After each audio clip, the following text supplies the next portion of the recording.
Prezado bebê, prezadas mães, prezados irmãos e irmãs, louvado seja nosso Senhor Jesus Cristo. São Paulo chega a Atenas, a capital da Grécia, e fica impressionado com a quantidade de ídolos lá na praça. E ele arranja um jeito de falar de modo que possa atingir os interlocutores. Não adianta falar das Escrituras, porque eles não são judeus. Então, São Paulo fala dos poetas, dos pensadores gregos, e faz um discurso brilhante, começando assim: homens atenienses, percebendo os vossos monumentos sagrados, descobri que sois os mais religiosos de todos os homens, pois fizestes um altar ao Deus desconhecido. Aquele que adorais sem conhecer, eu vos anuncio.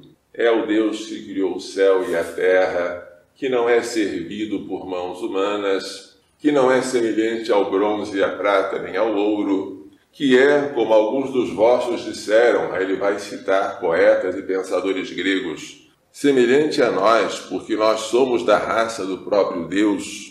Ele não está longe de nós, pois nele vivemos, nos movemos e somos. Primeiro, então, o anúncio de que há um único Deus, Criador do céu e da terra, e de que todos os outros são falsos. Agora, uma exortação à conversão. Sem levar em conta os tempos da ignorância, Deus anuncia que todos se convertam, porque Ele irá julgar o mundo com justiça. O anúncio do Deus verdadeiro, o convite à conversão, porque Ele virá para fazer um julgamento, mas Ele vai julgar por meio de um homem. Que homem é este? Ele não diz o nome, é Jesus Cristo. Mas este homem terá o poder de julgar? Sim. A garantia disso é que Deus ressuscitou esse homem dentre os mortos, ou seja, este homem morreu e depois passou a viver. Quando os gregos de Atenas ouviram falar de ressurreição dos mortos, uns zombavam, outros disseram: depois, ou em outra ocasião, te ouviremos falar disso. Por quê? Para a mentalidade grega, o corpo era uma prisão da alma. A morte era a libertação deste cárcere. E a ressurreição seria, na mentalidade deles, a volta da alma que já se libertou do corpo ao cárcere do corpo. Eles não conseguiam imaginar que corpo e alma compunham de maneira perfeita e harmoniosa o homem, o ser humano, e que a morte separava aquilo que era natural, e que a ressurreição seria a reconstituição do homem no seu estado de origem, já não mais atingido pelo pecado e suas consequências. Esta doutrina, muito difícil de ser entendida pelos gregos, foi objeto de zombaria. O fracasso de Paulo foi quase completo. Coitado! Usou de tantos meios de sabedoria humana e não conseguiu muitas conversões. Houve, porém, 2 conversões citadas aqui por São Lucas nos Atos dos Apóstolos: Dionísio, o Areopagita, e uma mulher chamada Dâmaris. Daí, Paulo sai e vai para Corinto. Em Corinto, ele muda de tática. Em Corinto, ele não quer saber de outra coisa a não ser Jesus Cristo e Jesus Cristo crucificado.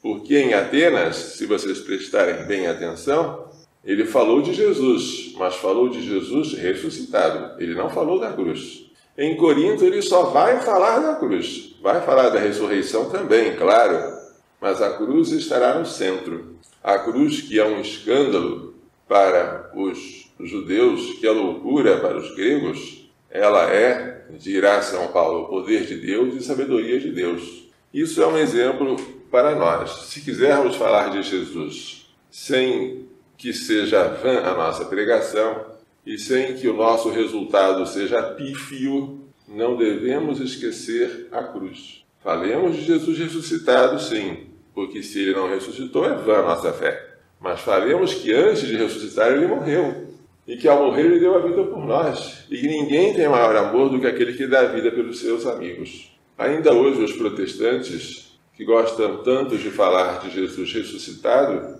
por algum motivo, detestam falar da cruz. A cruz é algo que não agrada a eles, como se não existisse na Bíblia, como se não fosse objeto da pregação apostólica.